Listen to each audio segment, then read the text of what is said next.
The Assembly will hear an address by His Excellency.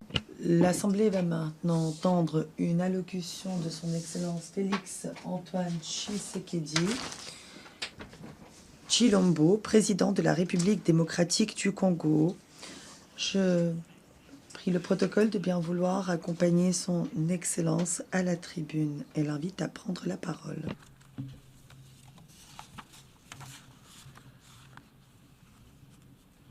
Madame la Présidente, Monsieur le Secrétaire général, Excellences, Mesdames et Messieurs les chefs d'État et de gouvernement, distingués délégués, Mesdames et Messieurs,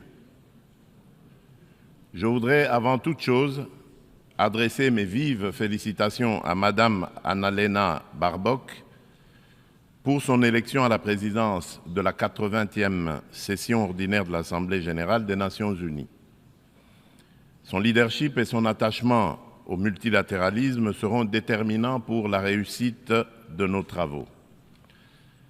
Je saisis également l'opportunité que m'offre cette tribune pour rendre un hommage appuyé à son prédécesseur, son Excellence M. Philémon Yang, dont l'engagement et le dévouement ont marqué la précédente session.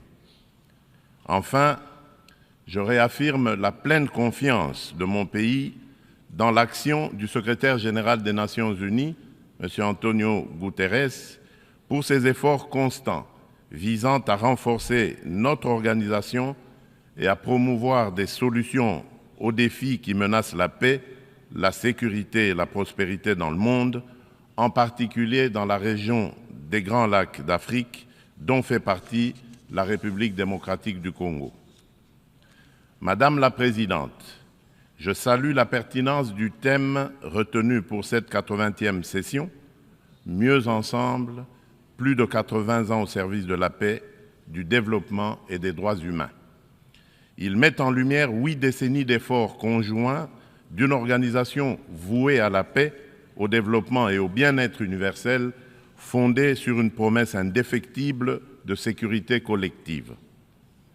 Le 80e anniversaire de l'Organisation des Nations Unies, garante de cette sécurité depuis 1945, est l'occasion de réaffirmer les vertus d'un multilatéralisme efficace et de rendre hommage à l'idéal de paix, de dignité humaine et de solidarité entre les nations qui inspira ses fondateurs. Si l'Organisation des Nations Unies demeure un pilier de la régulation des relations internationales, de la prévention et de la résolution des conflits, ainsi que de la promotion des droits humains et des libertés fondamentales, elle est aujourd'hui confrontée à des défis systémiques qui éprouvent sa crédibilité et sa capacité d'action. Les profondes mutations de notre époque, notamment la persistance des conflits armés, le dérèglement climatique, les crises humanitaires récurrentes et les menaces transnationales protéiformes nous rappellent que le multilatéralisme n'est plus une option, mais une exigence incontournable qui s'impose à tous.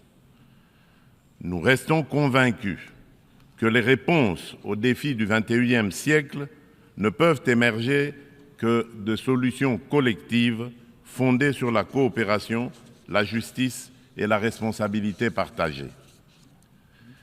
Madame la Présidente, à la suite de son élection en juin dernier, la République démocratique du Congo s'apprête à siéger au titre de membre non permanent du Conseil de sécurité pour la période 2026-2027. Je réitère au nom de mon pays nos remerciements les plus sincères aux États membres pour la confiance et la solidarité exprimées.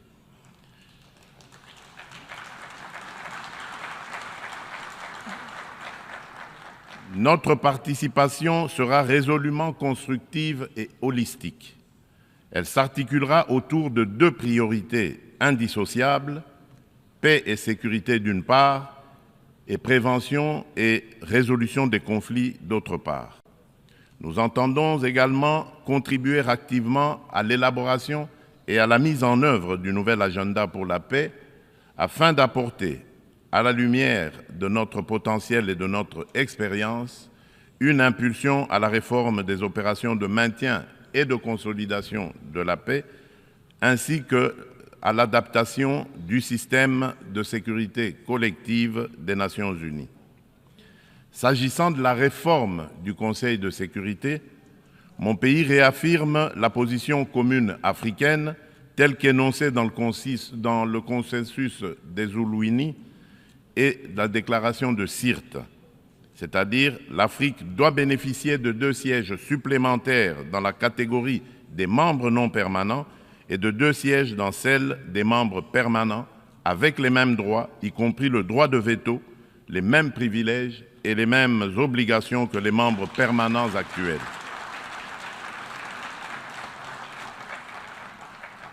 Forte de ces 54 États et de plus de 1,2 milliard d'habitants, l'Afrique ne saurait demeurer en marge des décisions qui engagent la paix et la sécurité internationale. Madame la Présidente, un autre axe prioritaire concerne l'exploitation illégale des ressources naturelles, l'une des causes majeures et persistantes des conflits. La République démocratique du Congo entend placer au cœur du débat la gouvernance exemplaire de ces minerais stratégiques afin d'en garantir l'exploitation dans le respect des principes de développement durable, de la souveraineté économique et du bien-être des populations. À l'échelle mondiale, rompre le lien toxique entre rente minière et financement de groupes armés non étatiques exige une approche intégrée fondée sur l'harmonisation des règles de diligence raisonnable et de traçabilité, de la mine aux consommateurs, la transparence intégrale des chaînes d'approvisionnement et des bénéficiaires effectifs, des mécanismes de contrôle et d'audit indépendants, une coopération opérationnelle renforcée entre autorités douanières, judiciaires et financières, des sanctions ciblées et effectives contre les trafiquants et leurs réseaux de facilitation et une lutte résolue contre la corruption adossée à des normes de bonne gouvernance, à la publicité des contrats et à la traçabilité des paiements. Bien entendu, les dimensions des droits humains et de justice transitionnelle, ainsi que les agendas femmes, paix et sécurité et jeunesse, paix et sécurité demeurent indissociables de cette action. Leur prise en compte effective est la condition d'une paix juste, durable et inclusive. Madame la Présidente, à la veille de la mise en place de la commission d'enquête indépendante décidée par le Conseil des droits de l'homme des Nations unies sur les massacres perpétrés il y a quelques mois par nos agresseurs et leurs supplétifs dans l'Est de mon pays, je lance un appel solennel à la communauté internationale. Elle a le devoir moral et politique de soutenir cette démarche essentielle afin d'établir la vérité, rendre justice aux victimes et jeter les assises d'une paix durable ancrée dans la mémoire et la responsabilité partagée. Madame la Présidente, alors que la planète se réchauffe et que les marginalisations s'aiguisent, ainsi et que les conflits se multiplient, le diagnostic qui avait inspiré en juillet 2023 la vision du nouvel agenda pour la paix du secrétaire général demeure pleinement d'actualité. Le monde est désormais confronté à des crises multiformes et profondes. Les fondamentaux de la prévention se sont affaiblis et le droit international, jadis puissamment rappelé par la Charte des Nations Unies, qui enjoint les États à s'abstenir de recourir à la menace ou à la force, est trop souvent bafoué. Notre système de sécurité collective en est ébranlé. Il ne saurait survivre à un sursaut de solidarité d'intérêt et de respect des règles. Dans ce contexte, la rhétorique guerrière regagne du terrain et l'on assiste impuissant au retour des vieux démons, agressions armées, guerre de prédation des ressources et de conquête d'espaces vitaux qui n'épargnent aucun continent. Tandis que la guerre entre Israël et le Hamas ravage la bande de Gaza, avec le risque d'une extension régionale, et que se poursuit le conflit russo-ukrainien, d'autres foyers s'embrasent au Yémen, en Birmanie et en Syrie. Le conflit armé qui perdure dans mon pays en est une illustration tragique. Depuis 3 décennies, la paix et la sécurité sont brisées à l'est de la République démocratique du Congo. Cette guerre s'est muée en une entreprise prédatrice. Elle dépasse depuis longtemps les seules dimensions militaires ou géopolitiques. Elle vise à piller nos ressources, effacer notre mémoire collective et détruire nos communautés. Les conséquences sont désastreuses.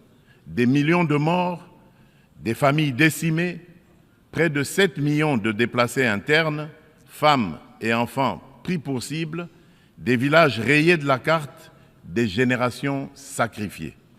Dans plusieurs régions de l'Est, tous les marqueurs d'un projet d'extermination sont réunis. Les Nations Unies elles-mêmes, à travers le rapport Mapping, ont documenté l'ampleur des atrocités.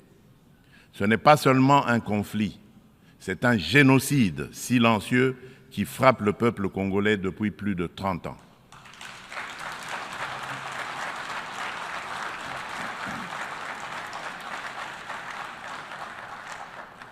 En juillet dernier encore, plus de 300 civils, dont 48 femmes et 19 enfants, ont été massacrés dans le territoire de Rutshuru par l'AFC M23 avec l'appui des forces de défense du Rwanda. Ces crimes ne sont pas isolés, ils s'inscrivent dans une continuité macabre.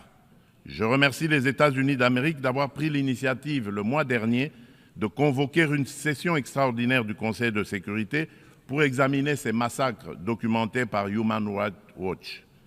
Pour mettre un terme à ce conflit, le Conseil de sécurité, par sa résolution 2773 du 21 février 2025, a notamment exigé le retrait du M23 des villes de Goma, Bukavu et de toutes les zones sous son contrôle, le démantèlement des administrations parallèles instaurées en violation de la souveraineté de la République démocratique du Congo, ainsi que la cessation de tout appui direct ou indirect au M23. Je salue à cet égard le leadership du président Donald Trump, qui a créé les conditions d'un dialogue ayant conduit le 27 juin 2025 à Washington à la signature d'un accord de paix entre la République démocratique du Congo et le Rwanda. Cet accord engage expressément Kigali à un retrait complet et vérifiable de ses troupes et à la levée de ses mesures dites défensives.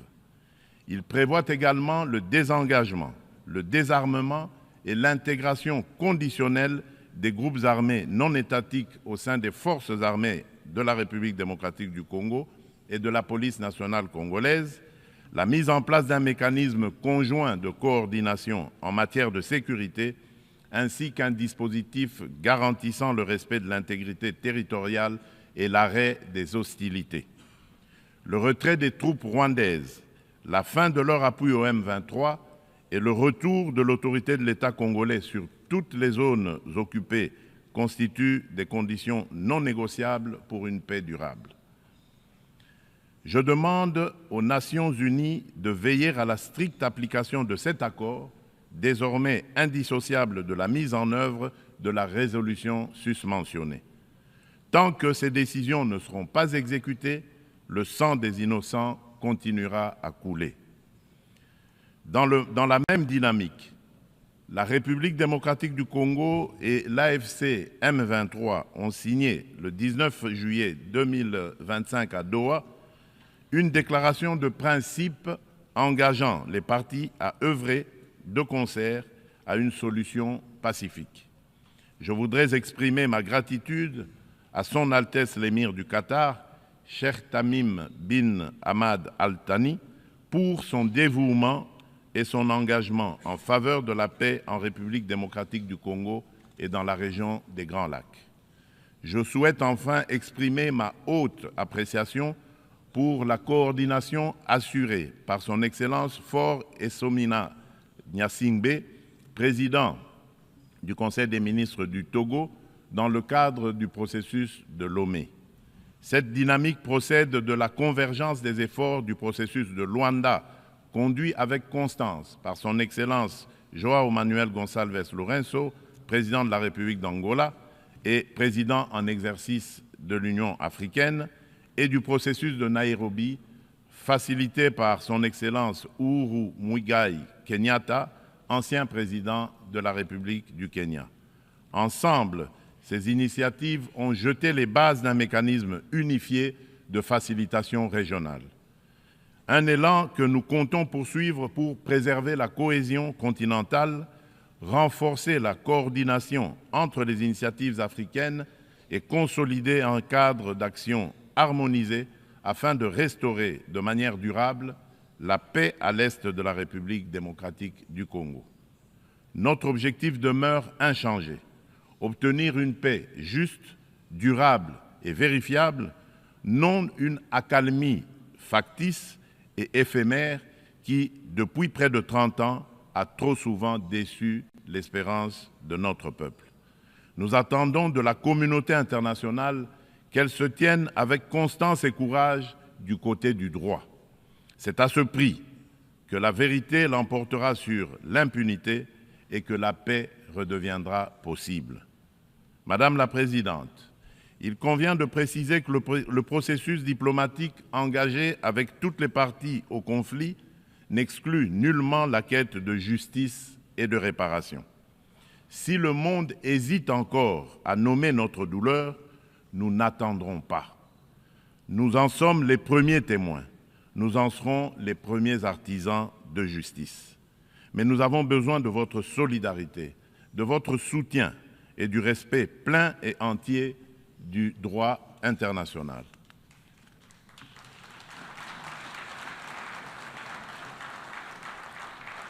La République démocratique du Congo ne sollicite ni charité ni commisération. Elle exige justice, vérité et dignité.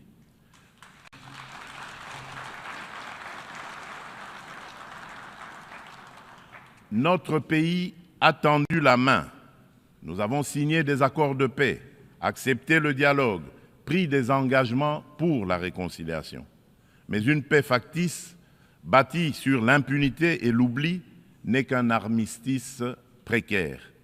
L'histoire ne jugera pas nos discours, mais notre capacité à reconnaître les crimes de masse, y compris les génocides, et à mettre fin à l'impunité.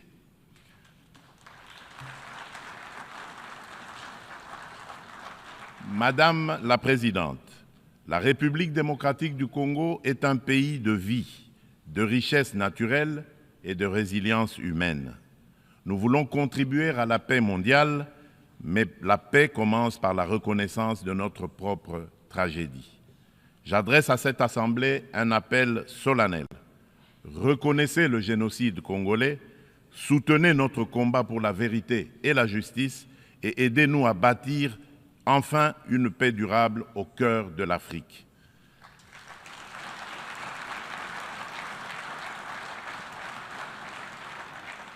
Nous demandons que les Nations unies instaurent un régime de sanctions ciblées contre les auteurs des crimes économiques, mais aussi des crimes de guerre, crimes contre l'humanité et crimes de génocide commis à l'est de mon pays, et qu'elles soutiennent toutes les actions visant à tarir les circuits illicites d'approvisionnement en minerais qui financent depuis des décennies la guerre et la tragédie humaine.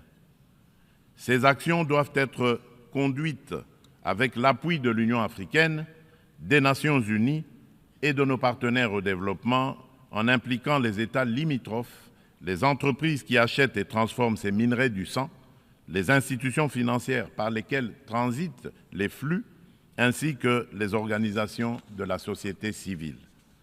Je le dis solennellement devant cette Assemblée, la communauté internationale a le devoir moral et politique de reconnaître cette tragédie pour ce qu'elle est, un génocide, et d'agir en conséquence. Le silence et l'inaction face à ces crimes s'apparentent à une complicité. Nous demandons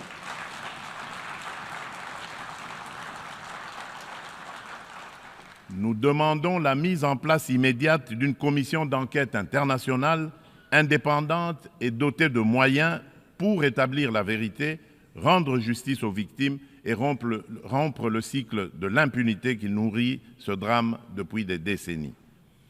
Madame la Présidente, le terrorisme demeure une menace grave pour la paix et la sécurité internationale. Aucune région du monde n'est épargnée.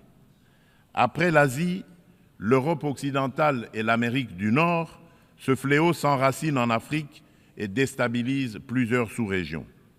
Al-Qaïda au Maghreb islamique, bien que fragilisé par l'action internationale, conserve ses capacités dans des zones grises et diffuse son influence.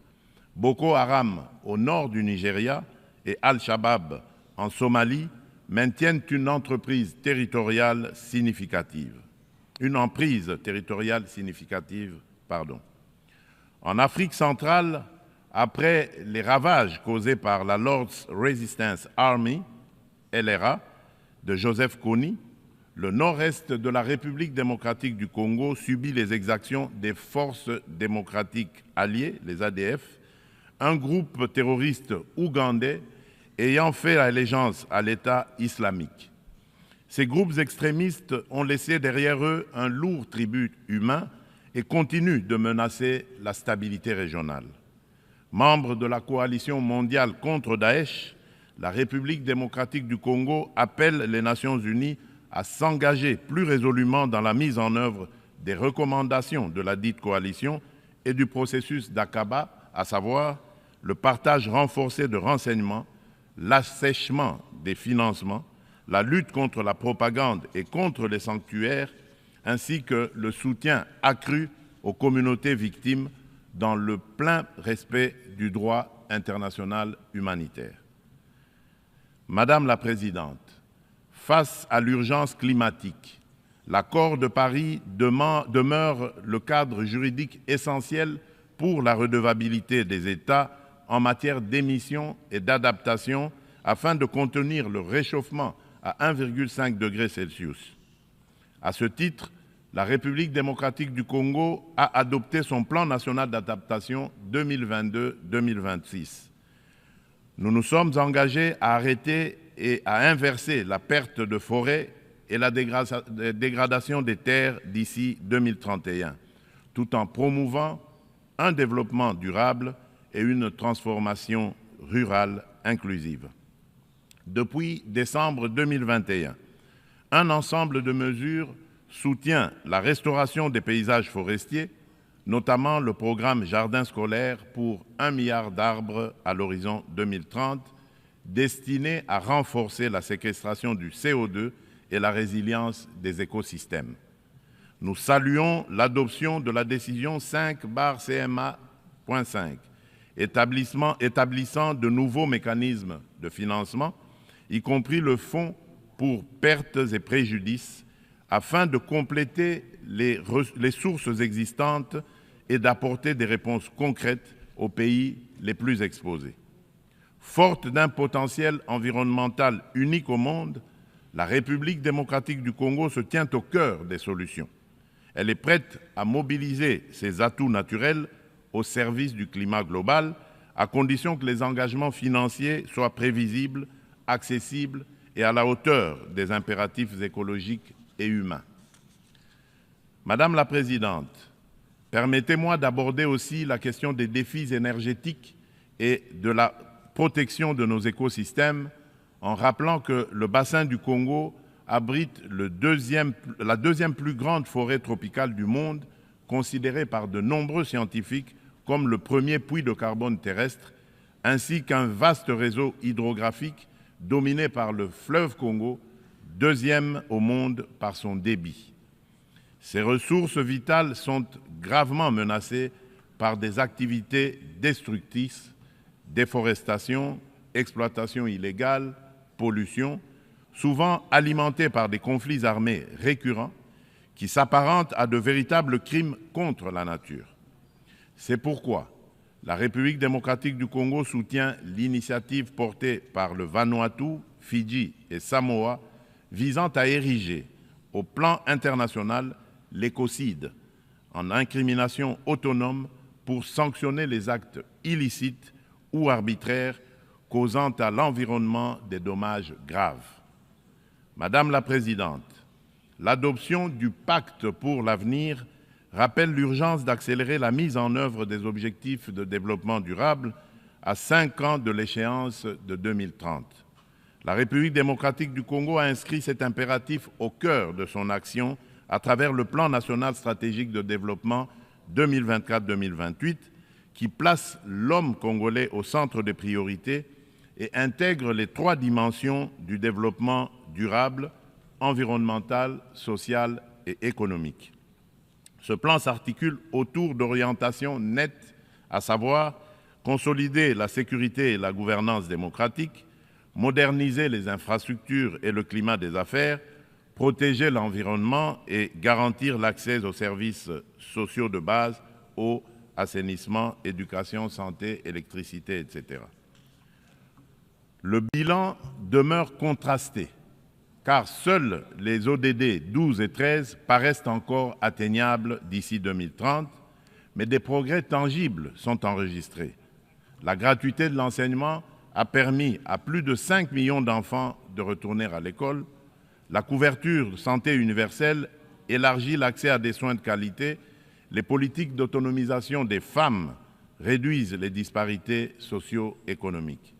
Ces acquis restent toutefois fragilisés par l'insécurité persistante dans l'est du pays et par la vulnérabilité de notre économie face aux chocs exogènes. Notre économie doit donc se transformer pour devenir un levier de durabilité et de prospérité. Pays solution face aux défis climatiques, mon pays entend valoriser ses forêts, ses tourbières et sa biodiversité au sein d'une économie climatique orientée vers une croissance verte, résiliente et sobre en carbone.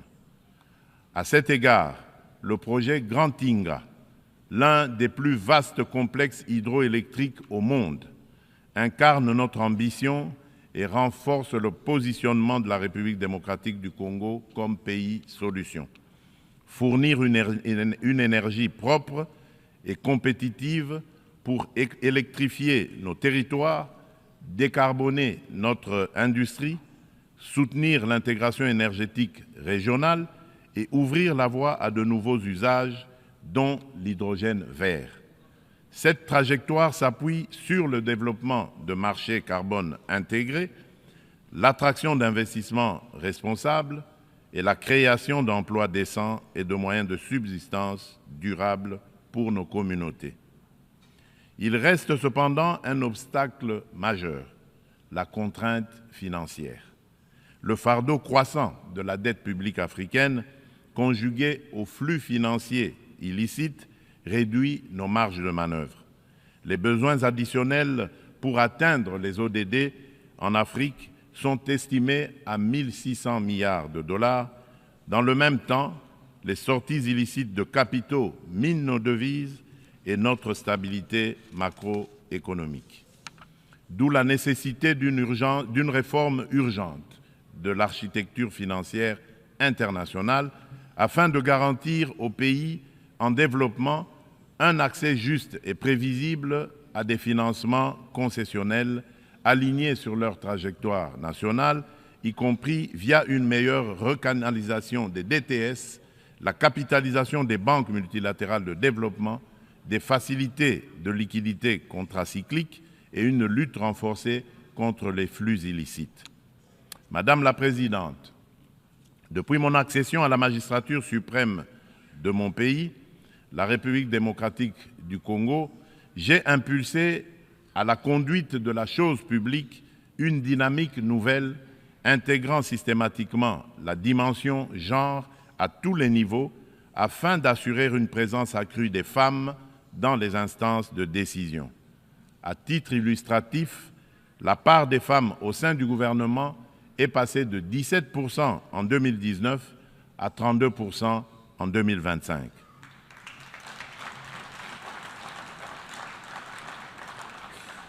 Madame la Présidente, Dans une approche stratégique et multisectorielle visant à mobiliser la jeunesse au service du progrès national, mon gouvernement a adopté une politique nationale de la jeunesse. Celle-ci consacre l'engagement de l'État à faire de la participation pleine et entière des jeunes à la vie de la nation une priorité transversale assortie d'objectifs clairs et mesurables. Madame la Présidente, la République démocratique du Congo aspire à la paix, à la justice et au développement. Elle est prête à agir à vos côtés pour une organisation des Nations Unies plus forte, plus inclusive et plus juste.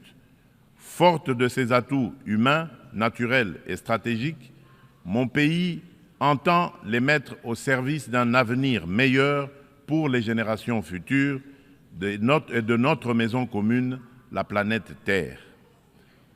Que Dieu bénisse l'humanité et nous accorde la grâce d'une paix véritable et durable entre toutes les nations du monde. Je vous remercie. On behalf of the Assembly, I wish to thank Au nom de l'Assemblée, je remercie le président de la République démocratique du Congo,